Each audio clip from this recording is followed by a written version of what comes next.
Apprenant que les lycéennes de Chibok ont été enlevées par les islamistes de Boko Haram au Nigeria, plusieurs manifestations ont été organisées à Abuja pour commémorer l'anniversaire du drame et exiger leur libération.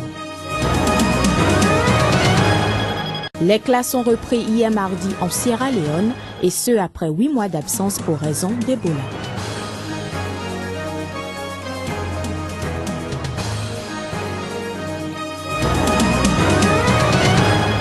La grève à Radio France a été reconduite mardi pour 24 heures. Cependant, le front syndical est apparu pour la première fois divisé.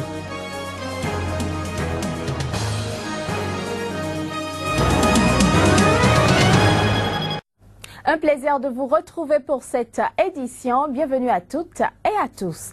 Au Nigeria, on commémore l'enlèvement il y a plus d'un an des lycéennes de Chibok par les islamistes de Boko Haram. Plusieurs manifestations, dont une veillée à la bougie, se sont tenues à Abuja, la capitale, pour exiger leur libération. Reportage. Au Nigeria, comme dans d'autres parties du monde, l'anniversaire de l'enlèvement il y a un an des lycéennes de Chibok par les islamistes de Boko Haram a été marqué par des manifestations solidaires pour exiger leur libération. Dans la capitale fédérale Abuja, plusieurs centaines de manifestants ont participé à une veillée en mémoire des lycéennes. 219 missing girls have been gone for 365 days. 219 filles ont disparu depuis 365 jours. Et ces bougies, les lumières nous donnent espoir que nos filles finiront par rentrer, car nous sommes un peuple d'espoir. Et sans espoir, nous sommes morts. Nous nous accrochons à cet espoir. Et ces bougies signifient que nous finirons par retrouver nos filles. That our girls will come back. 57 adolescentes ont réussi à s'enfuir dans les heures qui ont suivi le kidnapping. Mais aucun signe de vie des autres depuis la vidéo diffusée en mai 2014 par Boko Haram qui montrait une centaine de lycéennes voilées récitant des sourates du Coran. Ils nous ont enlevés. Ils nous ont dit de rentrer dans la voiture. Ils nous ont dit que si on voulait vivre, il fallait entrer dans la voiture. On est monté en voiture et la voiture est partie. Je suis ici par solidarité avec les filles qui ne sont pas revenues. Je les représente. J'ai sauté de la voiture. Grâce à Dieu, je suis ici pour les aider. Dans un rapport publié, Amnesty International cible un haut gradé de l'armée selon lequel les otages sont gardés dans plusieurs camps de Boko Haram au Nigeria, mais aussi au Tchad et au Cameroun voisin. L'Empire State Building à New York était éclairé d'une robe rouge et violette en solidarité et pour symboliser la lutte contre les violences faites aux femmes. À Chibok même, dans cette région déshéritée du nord-est, la situation est très difficile depuis un an. Ses habitants manquent de tout, d'eau potable comme de médecins. Ils vivent dans la peur d'un retour des islamistes. Et, malgré la promesse des autorités, l'école des lycéennes enlevées, détruite par Boko Haram, n'a toujours pas été reconstruite. Au Burkina Faso, les 3 anciens ministres de Blaise Compaoré interpellés pour des malversations présumées ont été remis en liberté mardi. Mais la police détient toujours un 4e à la prison de Ouagadougou. Les détails. La justice burkinabé a remis en liberté 3 anciens ministres de l'ancien président Blaise Compaoré. Arrêtés pour malversation présumée, les ex-ministres burkinabés ont finalement été libérés du fait de l'incompétence du tribunal de grande instance de Ouagadougou. En effet, le tribunal a déclaré que les cas des anciens ministres devraient être traités par la Haute Cour de justice. Le parquet a par ailleurs déféré l'ancien ministre des Mines à la prison de Ouagadougou pour des malversations et des irrégularités commises alors qu'il était encore directeur général de la société burkinabé de l'électricité. Rappelons qu'une quinzaine de cadres du régime déchu de Blaise Compaoré ont été interpellés depuis au Burkina Faso pour des actes présumés de malversation. Des interpellations qui, selon les partis de l'ex-opposition à Blaise Compaoré, participent à l'assainissement de la vie publique et auraient dû intervenir dès le début de la transition. La Cour constitutionnelle, dans une dernière décision, vient en effet de dessaisir le COSLEPI de la suite de la conduite du processus électoral, notamment de la distribution des cartes d'électeurs au Bénin. Le Conseil d'orientation et de supervision des opérations d'actualisation et de correction de la liste électorale permanente informatisée ne distribuera pas les cartes d'électeurs. Il revient maintenant au Centre national de traitement, bras technique du COSLEPI, de poursuivre les opérations.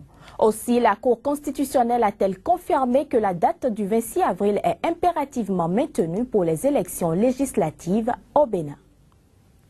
Toujours au Bénin, les forces de l'opposition constituées de toutes les partis et alliances de partis en lice pour les prochaines élections étaient dans la soirée d'hier face aux hommes de médias. Au menu de la conférence de presse, le retard dans la distribution des cartes d'électeurs. L'essentiel de leur message avec Lazare Serhueto, membre de l'Union fait la Nation, une alliance de partis politiques de l'opposition, sur des propos recueillis par Joël Yetondi et Juste Donrissou.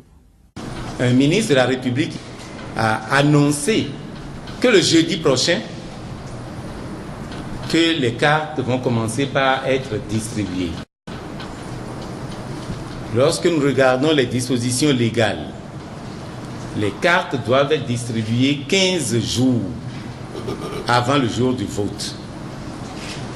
Lorsque nous regardons les dispositions matérielles prises, au meilleur des cas, les cartes ne peuvent pas être disponibles et ne peuvent pas être distribuées avant le week-end prochain, soit 8 jours avant le jour du vote du scrutin. Dans ces conditions, nous avons non seulement un problème juridique de base, mais au plan matériel, les ressources qui doivent être transmises à la Sénat pour qu'au meilleur des cas, le week-end prochain, les cartes puissent être disponibles, les ressources ne sont pas encore mises à la disposition ni de la Sénat, ni du COSLEPI.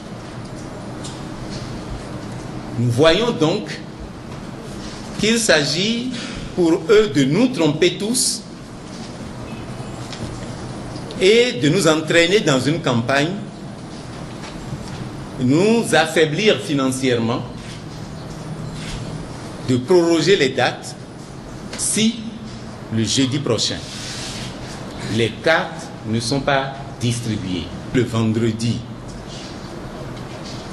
le lendemain donc, nous appelons le peuple à prendre la rue.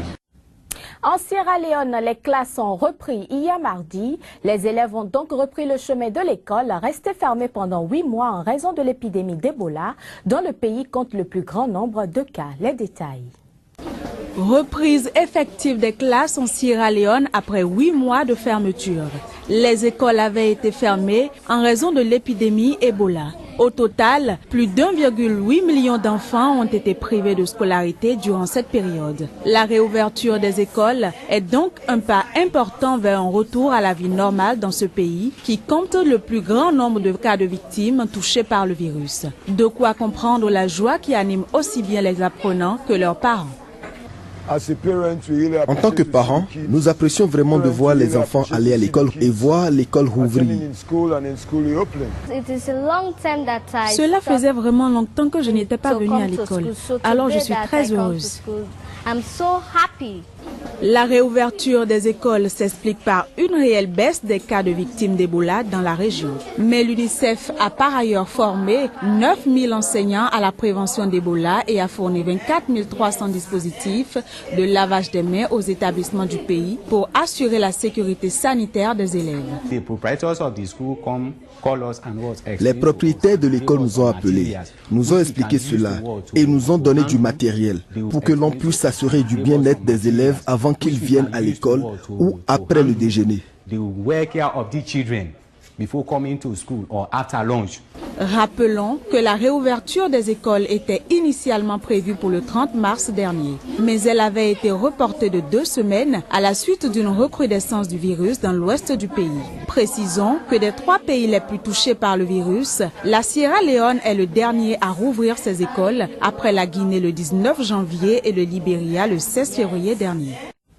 Direction la France où la grève à Radio France a été reconduite mardi pour 24 heures par l'Assemblée générale, mais le front syndical est apparu pour la première fois ouvertement divisé.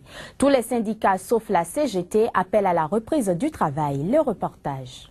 Au 27e jour du conflit le plus long du groupe audiovisuel public, l'Assemblée générale des quelques 400 personnes a voté la reconduction du mouvement à la majorité, moins 70 voix contre et 33 abstentions. 4 des 5 syndicats composant l'intersyndicale ont appelé juste avant le vote à la levée de la grève. Seule la CGT premier syndicat tous collègues confondus, a appelé à voter la poursuite du mouvement. Au cours d'une réunion de près de 3 heures, dans une ambiance houleuse, parfois confuse et pleine d'émotions, les représentants syndicaux et les salariés sont apparus divisés sur la stratégie à adopter. Nous sommes sur une deuxième séquence plus longue, probablement plus combative encore. Je pense qu'il fallait donner une respiration à ce mouvement, parce que ce mouvement, le grand risque était que ce mouvement s'essouffle. Et ce que nous voulions, c'était aussi reprendre des forces, nous réorganiser, repartir d'une manière très offensive, très mobilisée, mais tenter de faire en sorte qu'avec le médiateur, nous trouvions les solutions. En tant que salarié, même pas en tant que quelqu'un qui appartient à un syndicat, je ne comprends pas ce qui se passe. J'ai l'impression d'avoir été, en tant que membre de l'Assemblée Générale, j'ai fait moi aussi toute la grève, 27 jours de grève, et je ne comprends pas pourquoi on se sent, pourquoi on est floué de la sorte. Le conflit s'est cristallisé autour de plusieurs mesures du plan stratégique proposé par Mathieu Gaillet, PDG de Radio France, qui prévoit une réduction nette d'effectifs de 250 à 330 équivalents temps plein avec 300 à 380 départs volontaires. Parmi les autres sujets de désaccord figure le sort des 2 orchestres symphoniques de Radio France qui doivent faire l'objet d'un redimensionnement et la mutualisation des programmes des radios locales projetés par la direction. On avance par rapport au... Hillary Clinton a lancé sa campagne mardi en plein cœur des États-Unis. Candidate à la Maison-Blanche, elle avait subi une défaite cinglante il y a 7 ans face à Barack Obama. Sans opposant de taille dans la famille démocrate, elle pourrait largement s'épargner le rude combat des primaires. Reportage. Je suis candidate à la présidence car je pense que les Américains et leurs familles ont besoin d'un champion et je veux être ce champion. Je veux me battre pour défendre le peuple afin qu'il puisse non seulement subsister mais également aller de l'avant et faire la course en tête. Nous devons construire l'économie de demain, pas celle d'hier. Nous devons donner de la force aux familles et aux communautés, car c'est là que tout commence. Nous devons réparer les dysfonctionnements de notre système politique et nous débarrasser de l'argent illicite une fois pour toutes, même si cela nécessite un amendement à la Constitution. Nous devons protéger notre pays des menaces existantes et de celles à venir. Madame, Monsieur, voilà qui met un terme à cette édition. Merci à vous de nous avoir suivis. À bientôt.